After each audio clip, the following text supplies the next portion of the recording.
এ কি? এই জালে যে দেখি মণিমালার চুল। তার মানে মণিমালা এই জেলের বাড়িতেই আছে। আমাকে মণিমালাকেও একটা সংকেত পাঠাতে হবে। এই বলে ঝিনুকমালা একটি নীল মুক্তো রবিনের জালে আটকে দেয়। তারপর রবিন তার জালটা তুলে দেখে মাছের সাথে একটি চকচকে মুক্তো উঠে এসেছে। সেটা হাতে তুলে নিয়ে বলে, এ আমি কি দেখছি? আমার জালে একটি নীল মুক্তো। কিন্তু মা, আমি ঝড় বৃষ্টিতে তো একটাও মাছ পাইনি। না বাবা, তুমি মাছ মারে আনলে বেছে টেছে যদি আনিস তাহলে চাল ডাল খেতে পারবো মা বাবা, তবে তো আমাদের হাড়ি চলে। এখন কি যে করি। খে মণিমালা তার চুলের মধ্যে থেকে জাদুর মুক্তোটা বের করে বলে, রবিন, তোমার একটা পাত্র আনি দাও। তারপর আমি দেখাচ্ছি, একটা পাত্র আনি দাও তো। নিয়ে এসো না, তারপর দেখাচ্ছি আমি কি করব। তারপর পাত্রটা আনি ননিমালার হাতে দেয়। তারপর ননিমালার চুলের পাপড়িটা ঠেকাতেই একলা চমক হয়, একলা ঝেলকি মারি শোনা হয়ে গেল। তারা অবাক হয় তাকিয়ে আছে, এটা কিভাবে সম্ভব।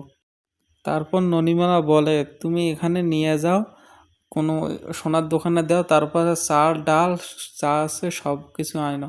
তারপরে এনে কইতেছে বলে, ও মা, এটা কিভাবে সম্ভব, আমি তো ভাবতে পারছি না। আমি বাজার থেকে যা এক গ্লাস চাল ডাল কিনে নিয়ে আসি। কালকে সকাল সকাল ফের মাছ ধরতে বের হতে হবে, না হলে ফের মাছ ধরতে পারবো না। দাও দাও, আমায় দাও। দোকানে বিক্রি করতে যায়। চকচকে খাঁটি সোনার বাটি দেখে কি হে রবিন, এটা পালি কোথায়? আর এটা কোত্থেকে পালি সেই কথা বলতো। এটা তো খাঁটি সোনা দেখতেছি আমি। হ্যাঁ? তারপর বলে, এটা আমাদেরই, এটা আমার মায়ের পুরোনো বাক্সের মধ্যে ছিল, তাই আমি আজকে বের হয়ে দেখলাম, তাই নিয়ে এলাম। এটা তো খাঁটি সোনা, কোনো খাদ নাই। নে নে, এই যে টাকা দিচ্ছি আমি, নে এইটা রাখ, এইটা রে। রবিনকে সোনার সঠিকভাবে মূল্য দেয় না, যা পায় তাই নিয়ে চাল ডাল নিয়ে চলে যায়। বাড়ি ফিরে আসে। মা, দেখো আজ কত কিছু কিনে নিয়ে এসেছি। এরপর ধীরে ধীরে রাত হয়ে যায়। তার পরের দিন সকাল হতেই রবিন মাছ ধরতে যাবে বলে প্রস্তুত। কিন্তু খেয়াল করে তার নতুন জালটি ছেঁড়া হয়ে গেছে। এখন ছেঁড়া হয়ে গেছে, এখন কিভাবে নিয়ে যাবে সেটাই ভাবতেছে রবিন। তারপর কি হলো দেখতেছেন। ছিল কিভাবে, এটা তো সব মাছ হারিয়ে যাবে, এখন কিভাবে আমি কি করব। তারপর রবিকে ঝামেলা আসিয়ে বলতেছে যে, আমার চিন্তা করো না, আমার একটা চুল নিয়ে যাও, এটি নিয়ে যা বেঁধে বান্ধে এই যে ফেলাবা, দেখবা তারপরে চুল নিয়ে যাও, চুল, তারপরে তুমি টেরকোনা পাবা। তারপর কইতেছে, আচ্ছা মাছ তো পালিয়ে যাবে, আচ্ছা নেও নেও, আমার চুল নিয়ে যাও, কথাটা মনে থইও। এই কথা বলে মণিমালা তার মাথা থেকে একটি চুল তুলে নিয়ে রবিনকে বলে, তুমি চিন্তা করো না, নাও নাও, জালে বেঁধে নাও, তারপরে দেখবে আর কোনো অসুবিধা হবে না, নাও। রবিন তার ছেঁড়া জালে চুল বেঁধে মাছ ধরতে বেরিয়ে পড়ে। আর মণিমালা মনে মনে বলে, আমার চুলের মধ্যে দিয়েই সমস্ত বার্তা পৌঁছে দিয়েছি। আমার চুল ঝিনুকমালা দেখার সাথে সাথেই ও সব কিছু বুঝে যায়। মণিমালার জন্য খুব চিন্তা হচ্ছে, জানি না ও কেমন আছে, ওর জন্য খুব আমার দুঃখ হইতেছে। কিন্তু আমায় তো বসে থাকলেও চলবে না, আমাকে মণিমালাকে খুঁজে বের করতেই হবে। যাই যাই, আমি দেখি মণিমালার খোঁজ খবর দিই। ও দীনেশ কাকা, তুমি অন্তত আমাকে নিয়ে চলো, আমি কত করে বলতেছি কেউ নিয়ে না যায়, কেউ নিয়ে না যায়, তুমি অন্তত নিয়ে যাও, বারবার কইতাছি কেউ না নিয়ে যায়। তুই কি মাছ ধরবি, এমনিতে তো মাছ পাস না। আরে পাবো, যা পাবো অর্ধেক অর্ধেক, চিন্তা করো না, পাবো, আজকে অনেক পাবো মাছ।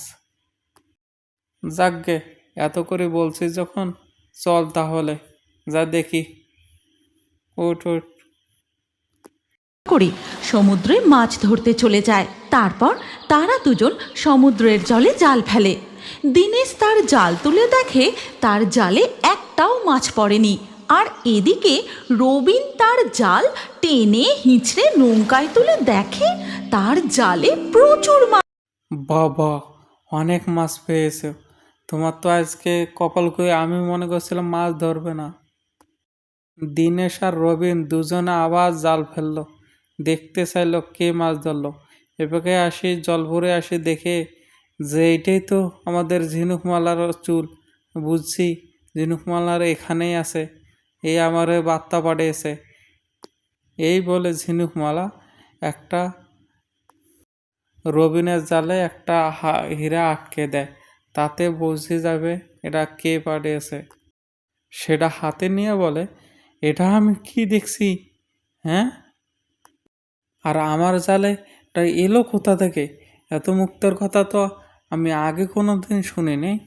এটা তো ভালো একটা মুক্তো। রবিনের জালে কীরকম মুক্তো ছিল? যেভাবে হোক এই মুক্তোটা আমাকে নিতেই হবে, যেভাবে হোক। রবিন, তোর মুক্তোটা আমাকে দিয়ে দে। তার বদল তার বদল আমি তোমার নৌকাটাই দিয়ে দেব। দাও দাও। না না, আমি এটা দিতে পারবো না। না কথা শুনে অনেক রেগে যায়, কিন্তু ও মনে মনে ভাবে চুরি করার কল্পনা করে। কিন্তু এই জন্যে কি চুরি করব মুক্তটা। ঠিক আছে, না দিলে নাই। চলো এখন আমরা বাড়ি ফেলে যাই।